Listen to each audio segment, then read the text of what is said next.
Runaway, and I'm Katie Breckheimer, your host for the evening. And I apologize, we were just chatting away, having a good chat, and Cassidy said, "Oh, it's time." So if you were tuned in a little early, sorry about that, but be here now, and hopefully you are ready to go. It just feels so odd for it to be dark. It's, you know, Green Drinks is kind of at that twilight hour, but must be winter. Hang on to your hats. So you guys, most of you know the drill. If you know Hendersonville Green Drinks, we really miss the social aspect of Green Drinks, that getting together part. But this is the best we can do. And if you're not familiar with Zoom, which is hard to believe because most of us are pretty darn familiar by now, Cassidy's gonna just help us navigate online a little bit and talk about our platform. Cassidy? Thank you, Katie. Hey, y'all. Just a few housekeeping things to let you know. So when you come in here, we can't see or hear you, but you can see and hear us. We are going to take questions at the end of the presentation, but if you'd like to ask questions during the presentation, you can put them in the Q&A section below. And from there, I'll be able to read it, and then I can read it off to Hartwell or Katie, and then we can answer it that way. If you have any questions, you can also feel free to chat me directly, and I can help you figure anything out. So we're glad to have you. Very good. All right, so what the plan is for the evening is I'm going to talk a little bit about who we are and what's coming up. And then I'm going to introduce the speaker, and Hartwell's going to talk us through the state of the French Broad River. And Cassidy already told you about the questions. I think Hartwell's going to talk for about a half an hour, so we'll have plenty of time for questions. Be thinking. Green Drinks is sponsored locally by MountainTrue and Conserving Carolina, and I always say it, but I'm going to say it, the best environmental nonprofits in Western North Carolina, and if you're not members, sign up. We need you. So Green Drinks is an international movement, and we're one of 500 chapters around the world where people like us get together and talk about and learn about the environment. Before we begin, I want to tell you about what's coming up. Our speaker for December is Christine Whitmire, and that'd be December 10th. Christine's gonna talk, she has cred. She is Henderson County's Environmental Program Manager, and she's gonna talk about local recycling, and the title of her presentation is What Can and Can't Be Recycled and Why. She's also going to talk about the future of composting in Henderson County because she wrote this bang-up grant, a federal grant. She and her partners were awarded some money, and it's going to really improve our local composting options. So she's going to talk a little bit about that as well. So if you think you're recycling right, you may not be. I know we all think we're doing it right, and occasionally questions come up. Especially with plastics, can or can I not? You know, what's the secret code on the bottom, that kind of thing. We'll bring those questions, bring them to Christine on December 10th. And this is an announcement starting in January. The steering committee has agreed that we're going to take a little hiatus from Green Drinks. We're going to take a little break, and we're going to reconvene in the spring. So we'll keep you posted when we're up and running again, and it should be April, May, sometime in that time frame. So without further ado, I'm pleased to introduce our speaker, Hartwell Carson. Hartwell has worked to protect the French Broad River for well over a decade. He was a champion in forcing Duke Energy to clean up its coal ash pollution and close down the coal burning power plant right here in Asheville. Hartwell also implemented his idea of the French Broad River paddle trail by building campsites and access points, which now link over 140 miles of French Broad River. He's also published a paddle trail map, a book, an app, and an online guide. Hartwell has trained hundreds of volunteers to monitor and report sediment pollution and created a local swim guide.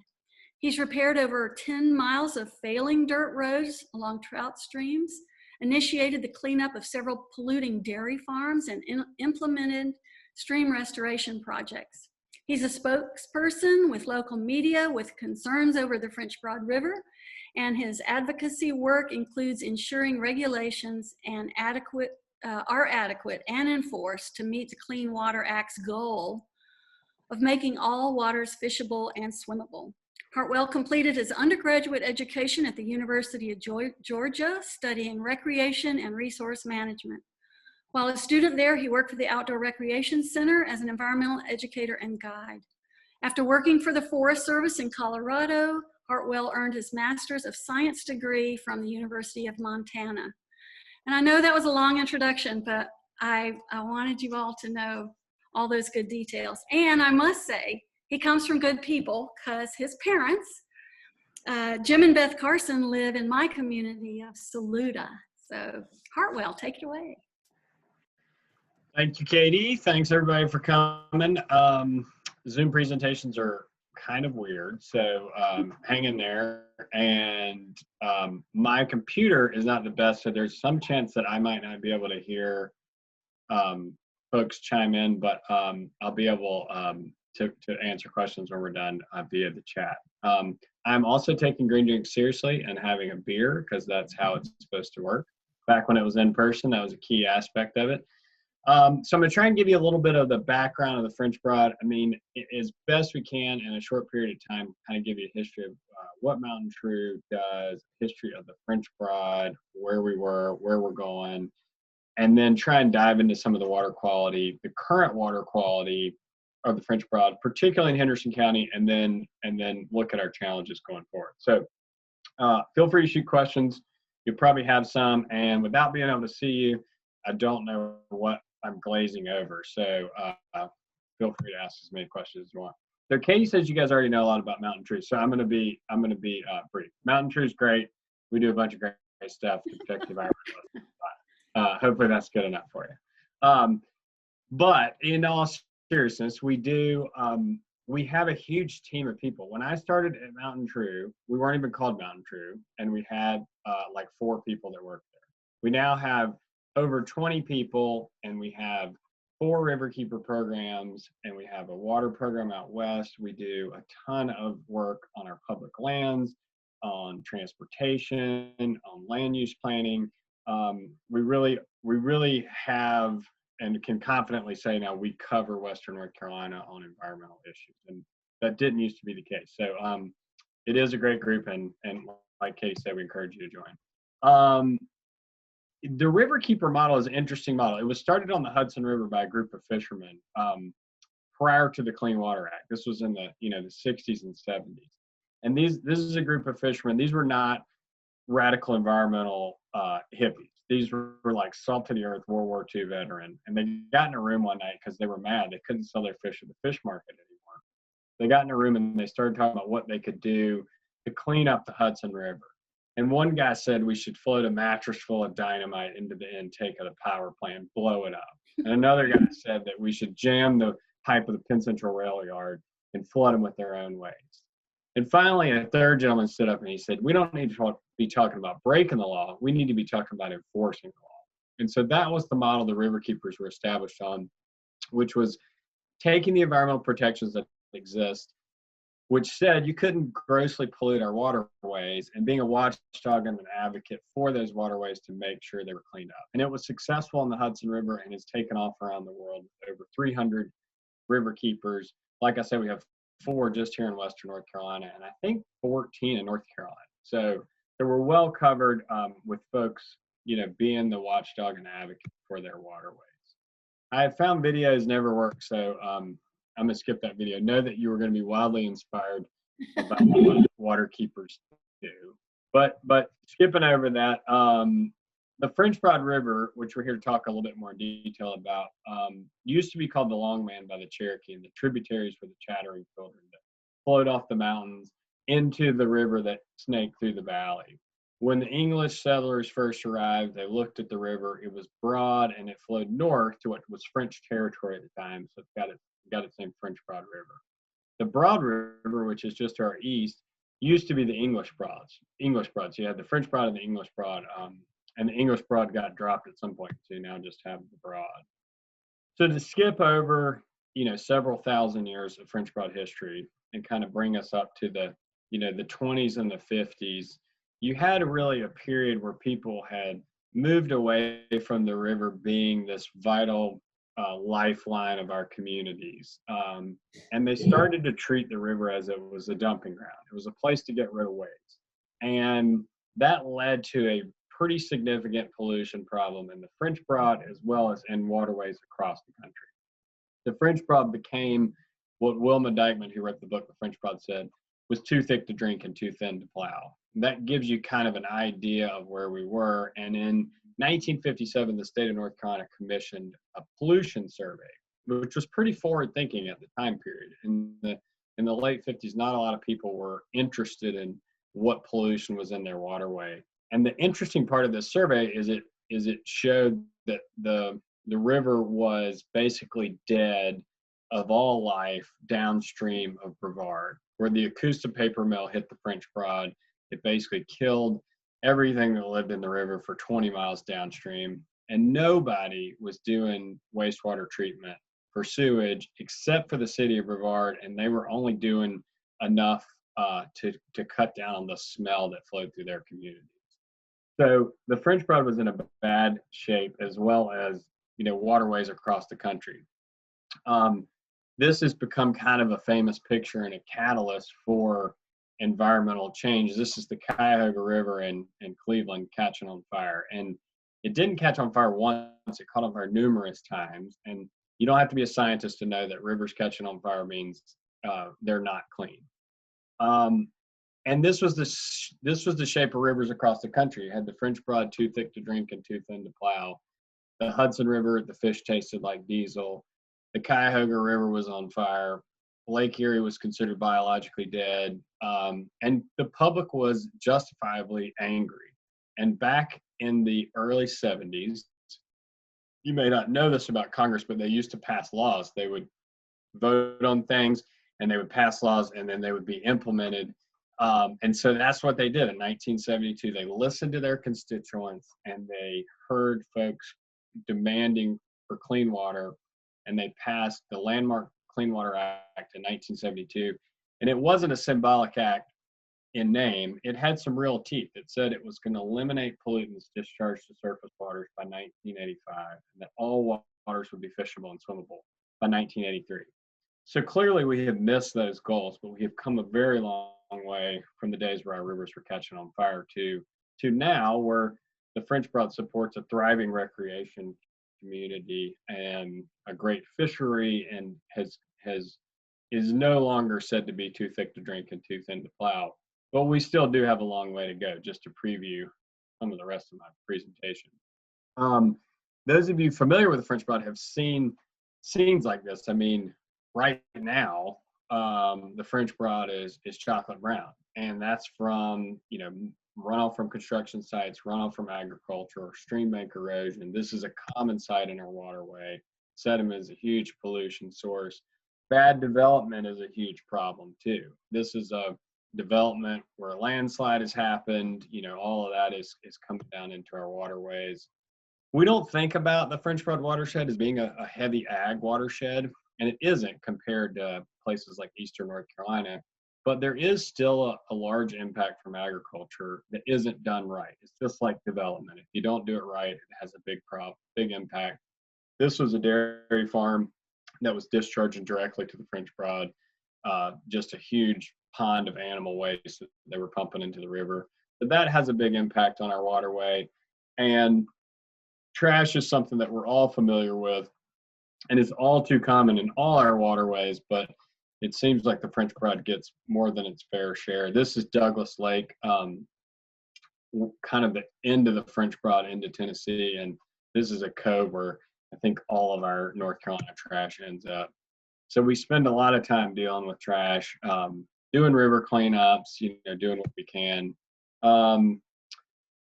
When we set out, the number one question I get as the French Broad Riverkeeper is my stream safe to swim in, or is my stream clean? And that was a pretty hard question to answer a few years ago. There's some good data sets. There's data set that we take of E. coli data around the watershed that I'll talk more about. There's a good organization called the Environmental Quality Institute that produces bug data and chemical data. And then the state of North Carolina produces a lot of data. But you have to be a pretty big water quality nerd to really dive into all that to try and understand and answer your question of, is my stream safe? So what we did is we tried to mash all that data together in 2018 to produce the State of the French Broad River report. And we're doing that again right now. So we should have a 2020 report coming out here pretty soon. But this is to kind of give you a preview of what it says. So I'll walk you through. So that top left is the upper French Broad watershed. So basically Transylvania County. And then the middle French Broad is a good chunk of Henderson County and Buncombe County. Lower French Broad, you start getting to upper Buncombe and Madison County. And then individual streams are listed in there. And then if you go to the right, the green is good and to the left is bad. So you see some of those listed up there as 100, 90, 95. This is just like back here in school. An A is good, an F is bad. So there are not a ton of A's up there, but there are quite a few. And there are quite a few, C's and D's. And I think that really is the story of the French Broad. I mean, we have areas like Pisgah National Forest and DuPont where our watershed is protected and the water flowing off of those landscapes is very clean. It's not impacted by agriculture or construction or any industrial waste or any wastewater. And it comes off of those waterways like Cathy's Creek and the middle fork of the French Broad and the west fork of the French Broad, incredibly clean and clear, like we want to see all of our waterways.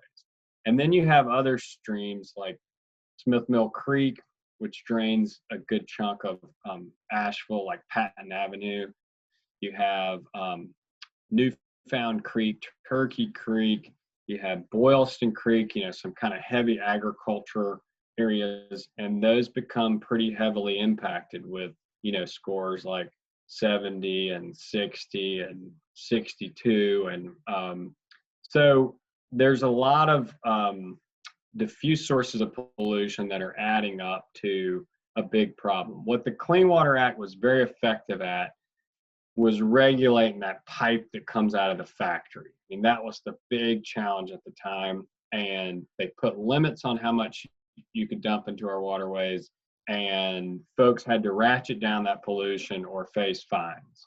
What the Clean Water Act is trying to do now is regulate a lot of these more diffuse pollution sources like agricultural runoff, construction runoff, stormwater runoff from places like downtown Hendersonville and downtown Asheville. And it's a lot harder to get your handle around those smaller diffuse sources, but they add up to be a big problem in a rain event. Mud Creek becomes pretty heavily polluted in a rain event and is pretty clean in a not rain event. And the same goes for a lot of the streams in Asheville where they're heavily impacted during stormwater rain events and are pretty clean after. And this map kind of shows that. So if you look at the upper French Broad, I mean, we are a headwater stream. So all of the water that flows here starts here, which is pretty cool. I mean, we have the power to control how clean or dirty our watershed is. And what happens is it starts in Transylvania County. It starts at the North Fork and the West Fork come together right at Headwaters Outfitters, flows north, and it's pretty clean in Transylvania County. You get an A- average if you look at kind of the bottom of that map there. And as you flow north, you flow by Brevard, you flow by Hendersonville, you flow through Asheville. You're adding a lot of pollution sources from urban areas, but also from agriculture areas. And the French Broad drops in water quality to a B-. It's a little hard to read that on the screen there, but middle French Broad is a B-. And as you continue into Madison County, it actually drops a little lower, but still retains a B-. The Pigeon River gets a B, and the Nolichucky gets a C-. So, not terrible, But I can tell you from previewing the 2020 report, these numbers are not getting better. And in a lot of cases, we had the passage of the Clean Water Act. Our water quality improved dramatically over the decades. And then we've really plateaued. We've kind of gotten complacent. And even people argue, why do we even need the Clean Water Act anymore? Our waterways are much cleaner, and which is kind of a ridiculous argument, because the reason they're cleaner is all of the things that have happened because of the Clean Water Act, and groups like MountainTrue and the state of North Carolina and other nonprofits coming together to make sure our streams are clean. So we've kind of plateaued, and without a renewed focus, I worry we're not going to ever meet the goals of the Clean Water Act to be fishable and swimmable. The good news is rivers do clean themselves up. I mean, the French Broad used to be dead of all living life for 20 miles downstream of Brevard, and that is certainly not the case anymore. So if we start doing the right thing, we can certainly move in the right direction. This just kind of zooms in on the Hendersonville area to give you a closer look of what we were looking at with the A- and the B-. So a little bit, to dive a little bit more into a piece of that monitoring that goes into that overall state of the river report, is our swim guide data. So our swim guide data is bacteria data that's taken weekly from May to September. We sample about 35 sites around the French Broad watershed, and we use EPA approved method, and it shows basically, is a stream safe or is it not safe on any given week at that snapshot in time. So it's very helpful tool for knowing, where you want to swim, where you want to go, what type of recreation you want to do. But it's also good to kind of show an average. And so what this picture here is showing you, that the average of all the sites in kind of the Henderson County area is failing. So that means, I think it's 65% of the time it's not meeting the safe standard. So, and that's pretty much the case in a lot of the sites across the French Broad watershed. We have a few good ones, but we have a lot of sites that are failing to meet the safe standard for E. coli. And that is a major problem that we're hoping to get our hands around, and I'll talk a little bit more about that in a minute. This dives into the specifics of that swim guide monitoring. So the bar graph shows the percent that each of these sites failed to meet the safe standard for swimming in, I believe this was 2020 data. So you can see, Cane Creek is failing over 90% of the time to meet the safe standard. Cane Creek is one of the worst sites that we monitor, but Mud Creek is not a whole lot better at the bottom here, over 90% of the time. The French Broad River at Westfeld Park, just under 90%. Even Mills River, which used to be kind of one of our better sites this year, had a rough go of it, failing just under 70% of the time. So the water quality in Henderson County, and this is not really any worse than Henderson County than everywhere else, but it's not great for bacteria pollution. I had somebody ask me today, why is this? And so bacteria pollution comes from failing wastewater treatment plants, leaky sewer pipes, failing wastewater treatment plants. Failing septic systems is a huge problem, I think, particularly in Henderson County, and agriculture. But the way a lot of that gets into our waterways is rain. And what we're seeing during climate change is we're getting more rain and we're getting heavier rains. And I think that is a big story and why our water quality is going down. When it rains, 4 inches in a day, our sewer systems have a hard time. What happens is the rainwater can get into the sewer system and it can overflow those systems. Septic fields become saturated and they leach out. Water runs off, animal operations into our streams, and downtown, urban areas are, flushed, and all of that pollution goes into our waterways. So more rain, heavier rain is a problem, but also there's more of us. There's more folks on septic, there's more folks on sewer, and that's all kind of added to. And what this shows you is, so this is, the red is 2018, the dark blue, hopefully it's dark blue on your screen. The top line is red, 2018 data for swim guide bacteria data. The blue is 2019 data, and the bottom line, the light blue, is 2020 data. So it's what this is showing you is that we're really getting worse on bacteria. In every instance, 2018 is worse than 2019 and 2020. And in most instances, 2020 is worse than 2019.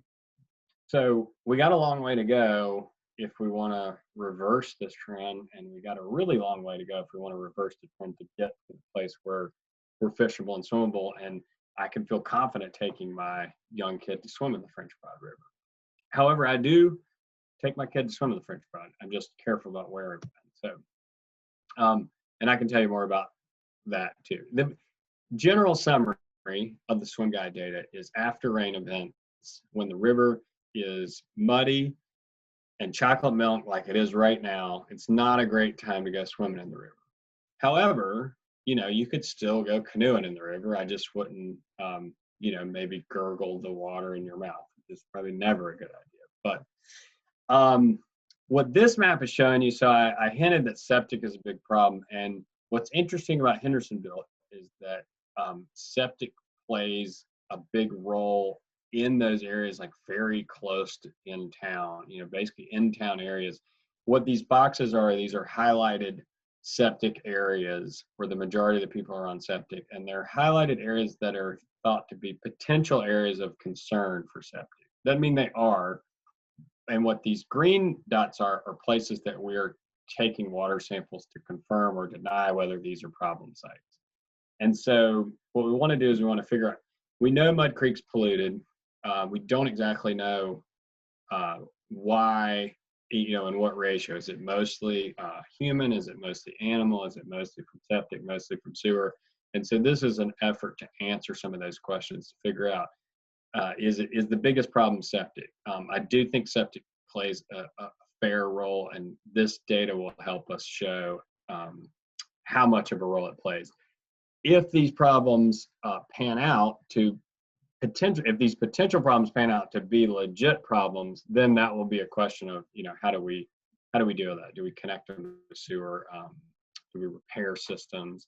There's not a lot of great pots of money out there to deal with these issues, which is unfortunate. And there used to be some better systems in place, which I can talk about more if you guys are interested.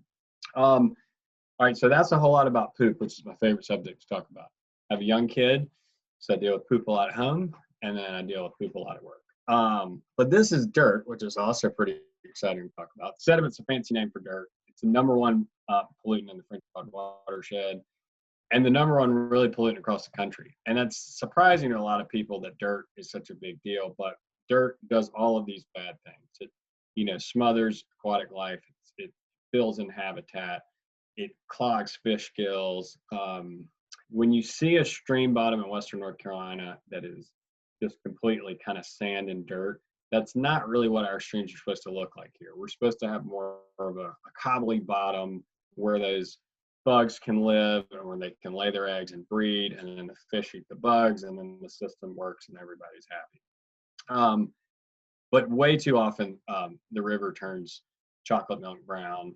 I mean, really, after every rain, the French Broad turns brown, and it should not. And that color of the river is illegal. There's a state water quality standards that says it's not supposed to be that color, but it is after every rain. So, and a lot of it is, you know, is these types of development. Certainly agriculture plays a pretty big role, and in some places stream bank erosion.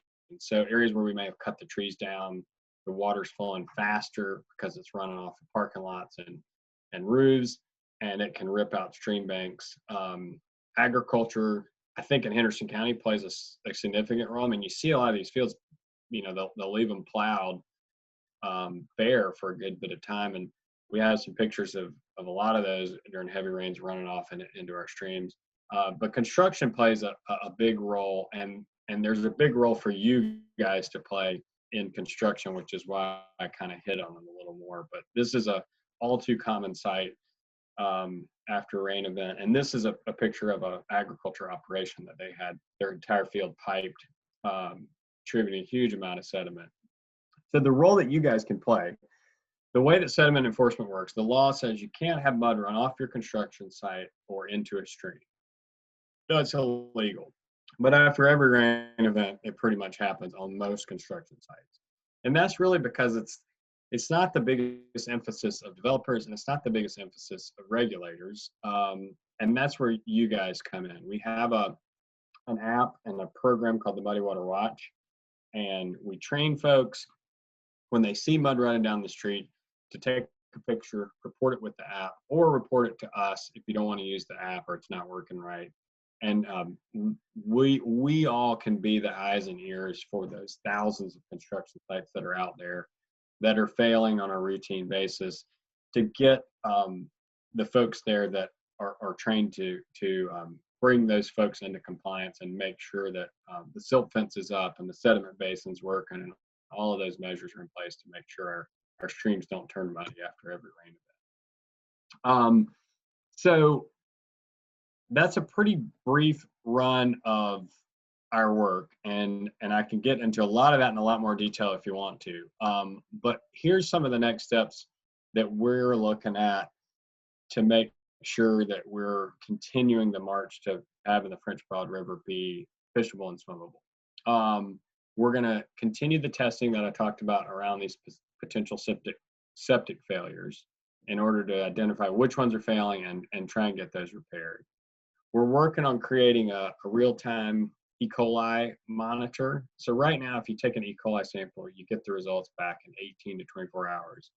And that's as good as it gets, but it's not ideal if you're going swimming on a Friday and I don't get the samples back till Saturday and I tell you that it was polluted on Friday. So what we're trying to do, and we're working with the state of North Carolina to correlate E. coli and turbidity, which is how cloudy the water is, and use that correlation to predict based on this amount of turbidity, the E. coli level will be X, because you can read turbidity in real time. So that's only been done in a few places around the country. So it would be, it'd be pretty cool if we can pull that off here. And I think it'd be very informative for the public to know what the water quality is at that moment in that location. So stay tuned for that. I think we're making pretty good progress, and hopefully in the spring we'll have some more, we'll have that model ready for the public to see. We're also in the process, and we just finalized with Hendersonville to do some infrared flights of the sewer system in Hendersonville, which is going to be pretty cool. They had this fancy plane that flies at night, and they take pictures in the winter of the entire sewer infrastructure. And based on these infrared images, they can see if there's a warm area coming from near, say, a sewer pipe or a water pipe. And that can be a good indicator that warm water, because sewer and water pipes underground are warmer, that could be a potential leak that we would want to follow up on. So we're hoping that will guide us to some problem areas that we don't yet know about. And we're pushing hard right now for the state of North Carolina to develop a better notification system around spill. So guaranteed, during this heavy rain we just had, there were sewer spills across Western North Carolina. But nobody knows about them because the way that the law is written, it's super antiquated. If you have a sewer spill that reaches waterway, you have to send a press release to notify your local newspaper. Well, a lot of newspapers don't even publish those if they get them. And a lot of newspapers don't publish on a daily basis anymore either. So, and a lot of people don't read the newspaper. So, if the system works great and you get the press release and you publish it, you're still looking at maybe 2, 3, 4, 5 days out from when the spill happened. In this day and age, we can do a lot better, and we're trying to get the state to publish a map with notifications around that. So you would know on a Saturday if there'd been a big sewer spill Saturday morning or Friday night in an area where you're about to take your kids swim. There was an oil spill in Asheville 2 nights ago. There was a latex spill into the Swannanoa River in Swannanoa a few weeks ago. But I bet none of you knew that because there isn't a great notification system around those spills. Another avenue we're pushing at, this is, and so by the way, this is all part of a campaign called I Love Rivers.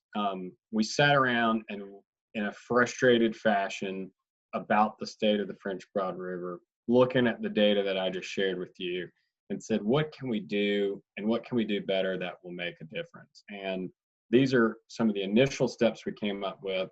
You can read more at iloverivers.org, and you can also take action on a lot of these. So we have a way for folks to go in and send a notification to the state of North Carolina and ask for better spill notification system. We have an ask around increasing funding for farmers, which is sort of next on the list. Farming is a tough business to be in, and there's a lot of things to worry about. And there are a lot of good ways that farmers get helped with things like fencing out cattle out of streams, but the funding for that is wildly underfunded for the need for farmers, to the tune of 10 to 20 times more need than there is funding. So what we want to see is the state of North Carolina put more funding into the Soil and Water Conservation District so they can help more farmers, all in a voluntary fashion, fence cattle out of stream, provide better watering sources, put in the best management practices that will allow farmers to operate, but do it in a way that isn't going to impact our water quality. And we're in the process of working with Hendersonville and with the city of Asheville on a stormwater commission, and those commissions are both designed to look at this big, huge monster that is stormwater and figure out what needs to be done, how to do it better, what are we missing to make sure that when it rains, we're not, grossly polluting our waterways. This is stuff about who we are, how to get in touch with us. And again, that I told these guys before we started that the less I talk, the more people like to hear me talk. So that's an effort to be brief, but that is a lot. I'm hitting on a lot very briefly. So feel free to answer, ask any questions.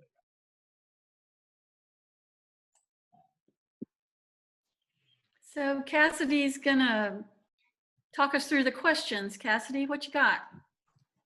All right, so the first one is from Grady and Kathleen Nance, and it says, are the county governments giving proper attention to our water pollution problems?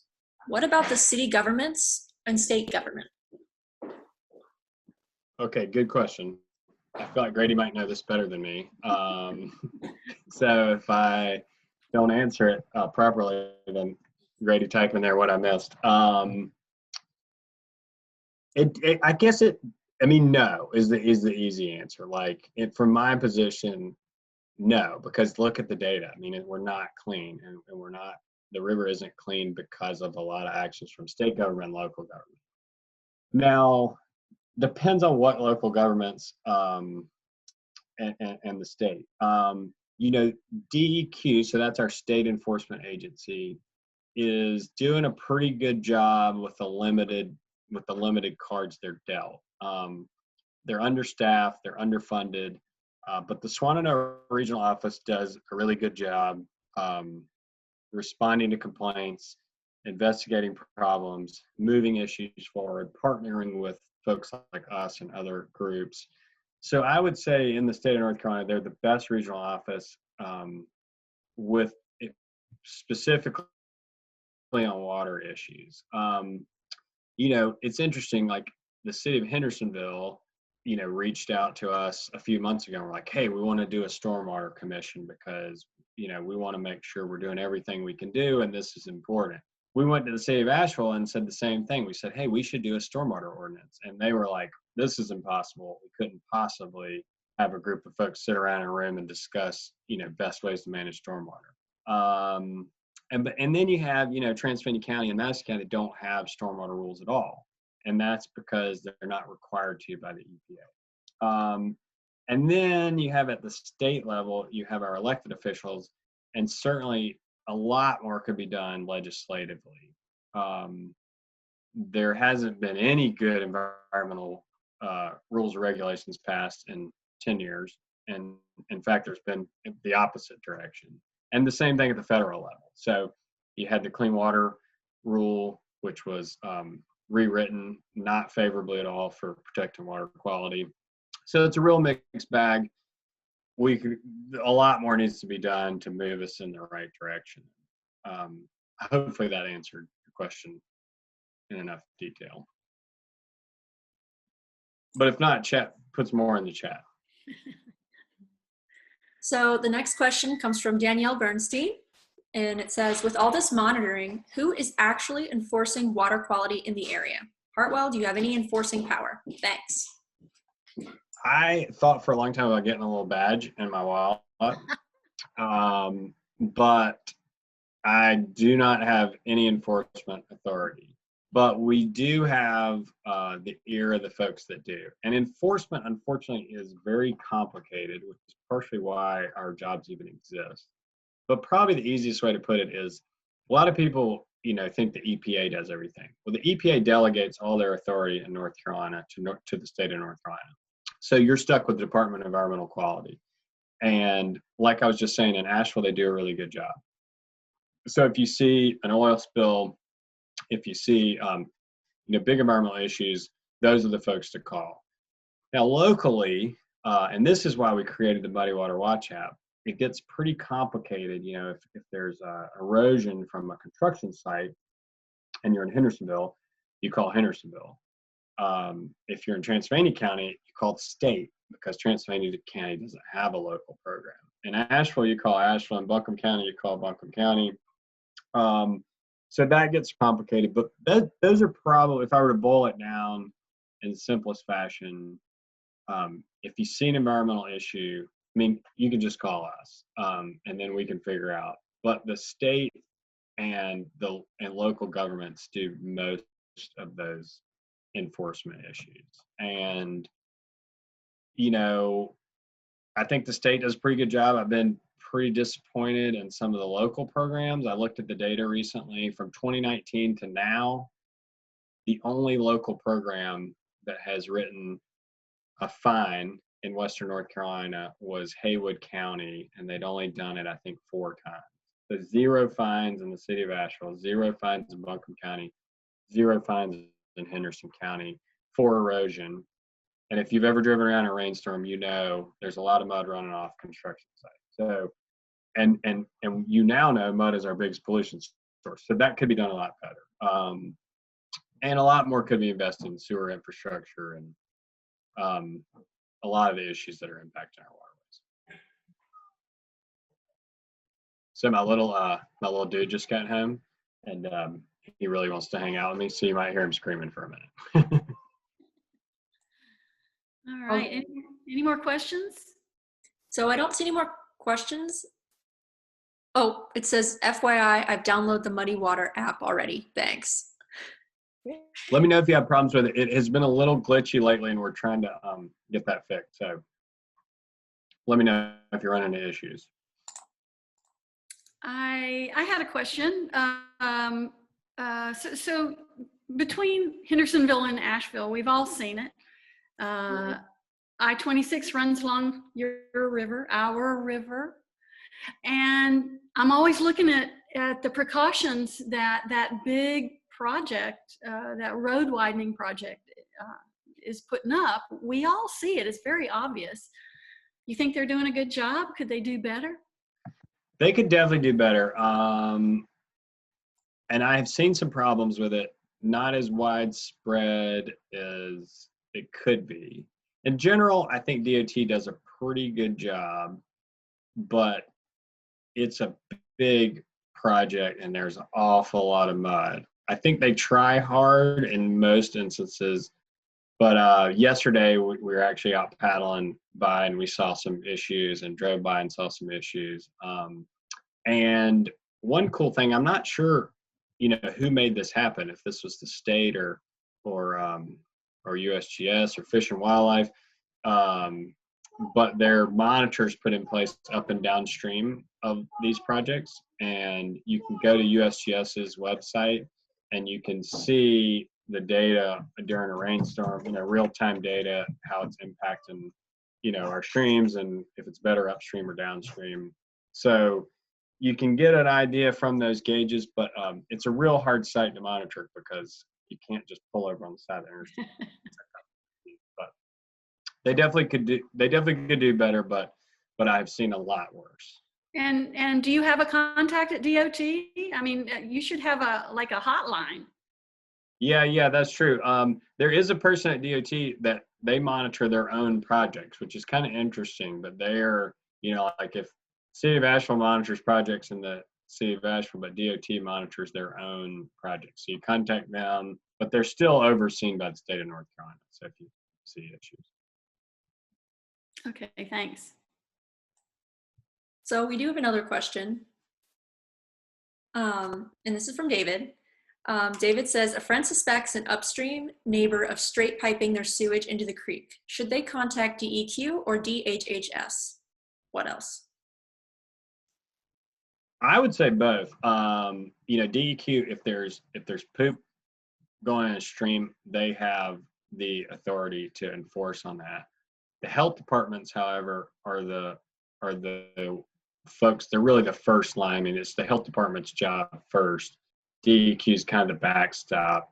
Depending on what health department you got, some of them are, really go getters and some aren't. So I might start with the health department. If you don't get anywhere, call DEQ. The health department's in charge of septic and stuff like straight piping. But if there's water pollution in a waterway, DEQ has the authority to take action.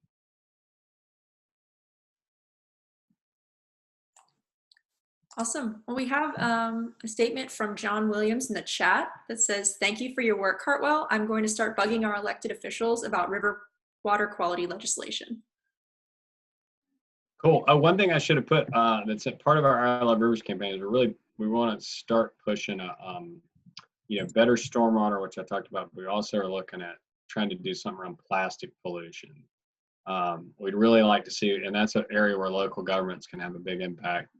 Local governments putting in place, a fee or a ban or a something to reduce the huge amount of plastic pollution we have. So check out I Love Rivers for that, but also stay tuned because I think I'm hoping we can get some local governments to act on that in the near future.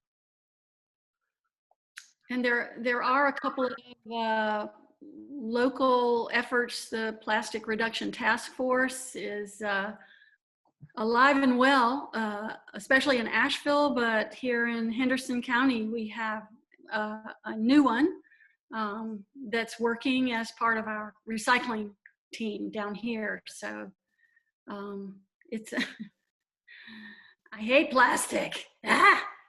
Join us.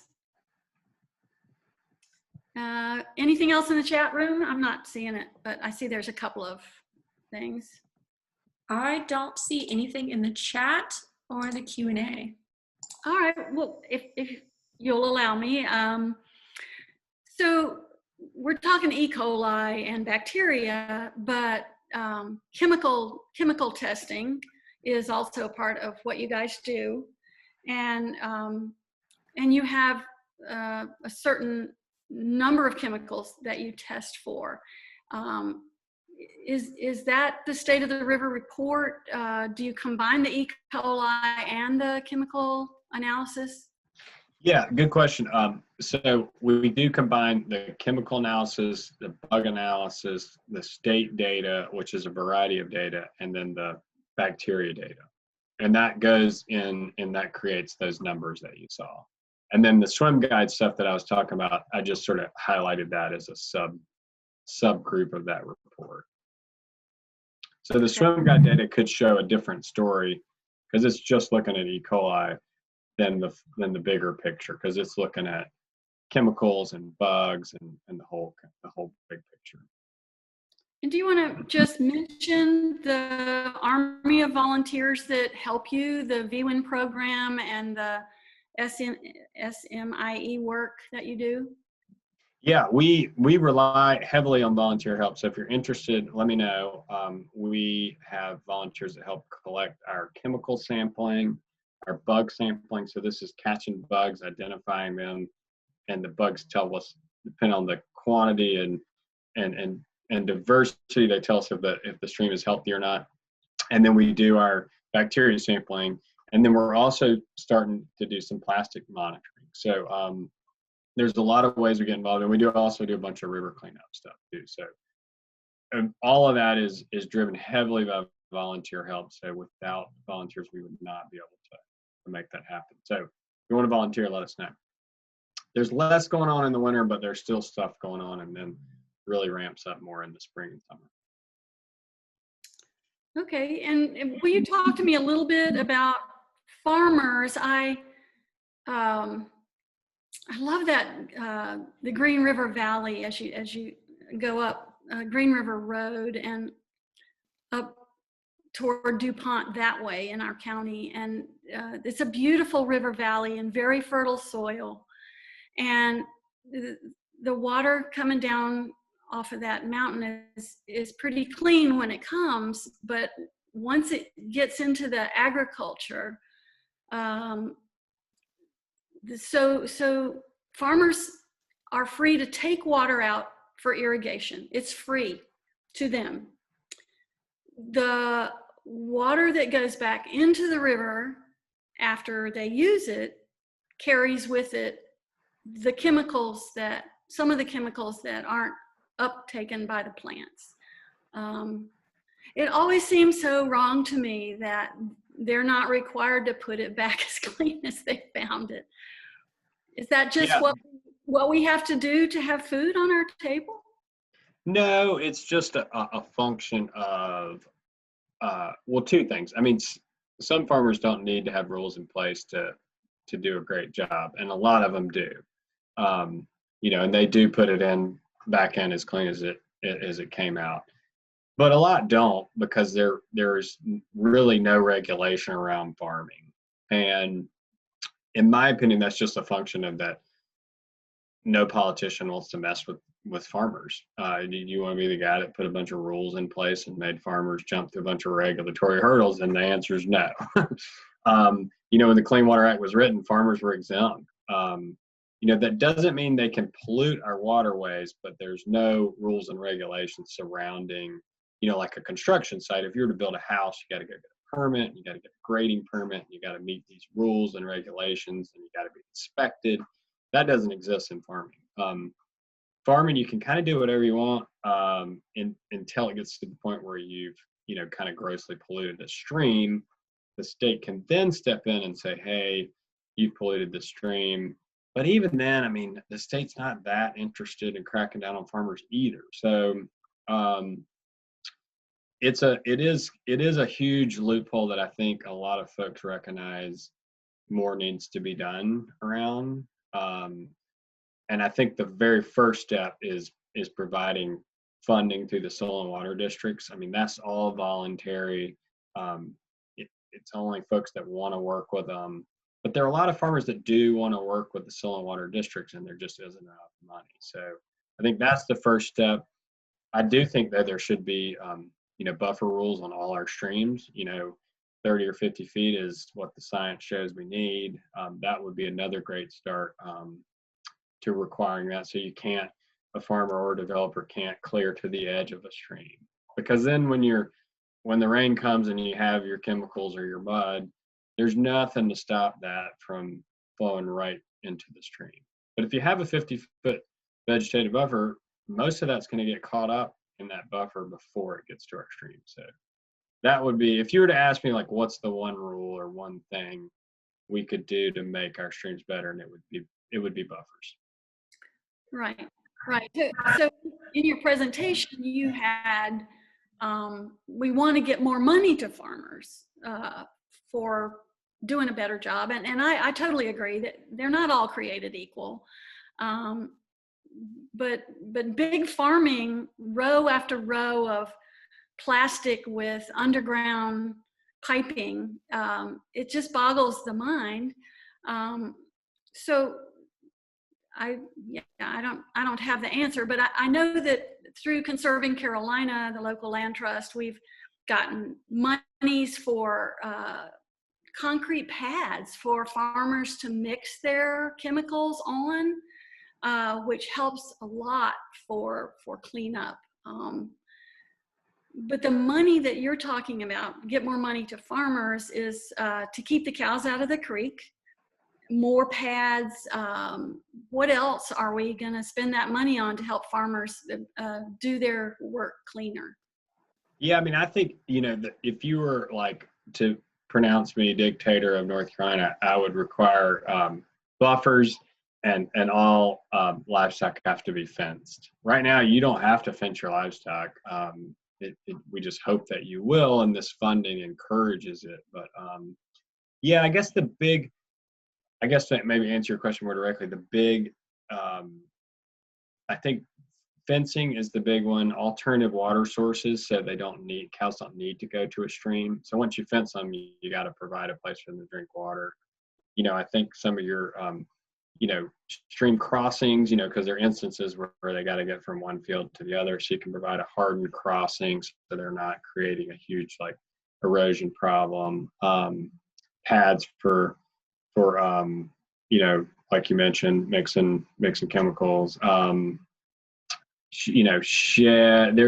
There's a whole bunch of farm BMPs that go into, even just changing the direction of your row crops. So like if you have your row crops pointed towards the stream, the rows pointed towards the stream, when it rains, it just funnels that mud and chemicals straight into the stream. But if you point them the other way, it's much less likely to run off. So stuff like that, some of that is just advice that the soil and water districts can provide. Would you eat the fish? If you caught a fish in the French Broad, would you eat it?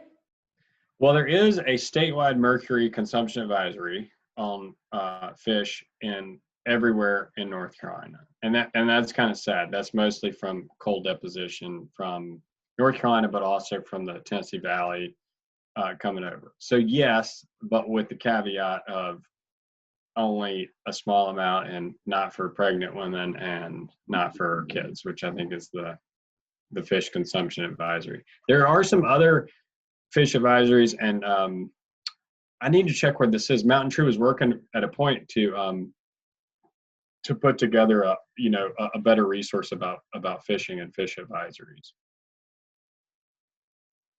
But we all see those people floating on the river on the tubes. It looks so fun, as long as you don't swish and spit, put a lot of it in your mouth. Yeah, pretty much okay, right? Yeah, don't swish and spit. Also, don't dump your beer cans in the river, or your cigarette butts, or your flip-flops, or your cooler, or your tube that exploded, or a million other things that we find during our river cleanup. So yeah, some are making more of a mess than others. Yeah, for sure. All right. Well, I sure appreciate you and what you've done for recreation on the river. I love our river, and the more people who love it, the more they're going to take care of it. And I want to be able to recreate. I want to be able to swim in it, and I want to be able to eat the fish out of it. We're just not there yet. And the data that you're showing us means we have some more work to do. Yeah. And at the same time, though, I don't want to be a total environmentalist Debbie Downer, because the French Broad, and I should have said this more clearly, is an amazing resource. I routinely am out there paddling, swimming, tubing, kayaking. Use the data we provided to know when it's muddy. Probably not best to put your head underwater, but still enjoy a canoe. When it's clear and it hadn't rained in a week, I totally take my kid out and we swim in the river all the time. So don't be scared of the French Broad. Just know it has a lot more work to do, and I want to get to the place where any day of the week, anytime you can go swim, but we're not there yet. Yeah, I think that's really good advice, in part because it's counterintuitive to me. I always think when it rains a lot, you're flushing everything out, it's getting cleaner, but that's the opposite. It's after a heavy rain, you don't want to go in. You need to wait till it clears. Yeah. Okay. I'm a swimmer. I'm always looking for, Me too. Can I go in yet? Yeah, not muddy is it. Okay. I was just going to say we have one more, I guess it's more of a statement, but it's from Grady and Kathleen Nance again. And it says digesters for animal waste would help a lot. Issue is cost and education. Thank Trust you. whatever Grady says. Grady Nance is a board member of MountainTrue, and he's always very loyal to green drinks. I appreciate you, Grady. Kathleen, too. Well, anything else? Have we come to the end? Ooh, straight up. Yeah, man. 7 o'clock, little past. Good job, Hartwell. Thank you so much. And thank you all for tuning in. And to Cassidy, and don't forget on December 10th, we have Christine Whitmire. Bring your recycling questions. Have a good Thanksgiving, everybody. Bye. Thanks, guys. Bye. Thank you all.